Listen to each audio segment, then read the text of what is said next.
Unutulmay. Bugün de аңа шешеклер алып киләләр. Хания Фәрхи якыннары, дуслары, тамашачысы күңелендә 5 ел узган. Әле бүген дә аның арабыздан китүенә ышануы авыр диләр.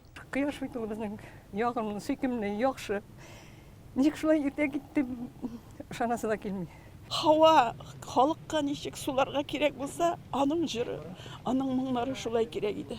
Бисмиллахир-рахманир-рахим.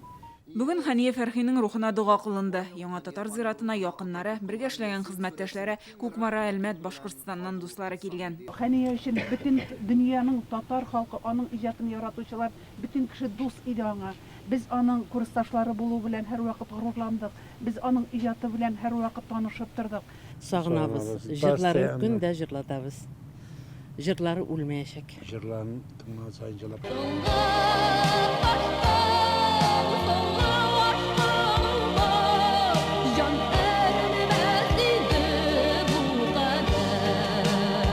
Репертуарында йөзләгән җыр. Алар күбесе күңел түрендә кирип калган хитлар. Кабатланмас тавышы, елмаюы шул җырларда, клипларда саклана.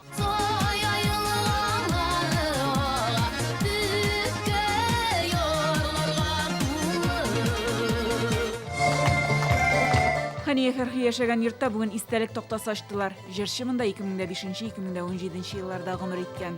Шуннан да авыр кичекте сезләргә бүген. Мин барыгызга да рәхмәт, килгән туганнарга, дусларга. Ханияны хөрмәт итеп килгәннәр өчен шуннан да бик рәхмәт. Ул мәңге яшәячәк, яшәр. Күршеләре аның белән аралашып, горурланып яшәгән. Шундый матур итеп сөйли, шундый матур итеп исәнләшә, шундый итеп матур итеп җырлый. Безнең квартирага кереп, минем иптәшем белән өстәл артында утырып, икәү бергә җырлыйлар иде. Гел безнең күңелләребездә инде. Гел күңелдә һәм бердә онытылмый аның җырлары безнең белән гел.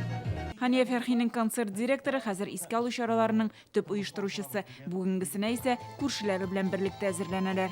Моның өчен бик зур рәхмәтләребез әлбәттә инде әлеге йортта яшәгән барлык аның күршеләренә.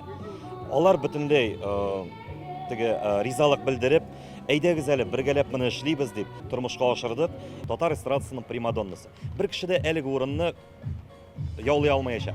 Май аенда Хания Фәрхигә туган ягы Тәтешледә һәйкәл куелды. Аңа кадәр музее ачылган иде. Җыр конкурсы оештырыла. 27 сентябрьдә Казанда искә алу концерты узачак. Гөлнар Сайфетдинова, Ленар Хуҗиәхмәтов, Яңа гасыр каналы.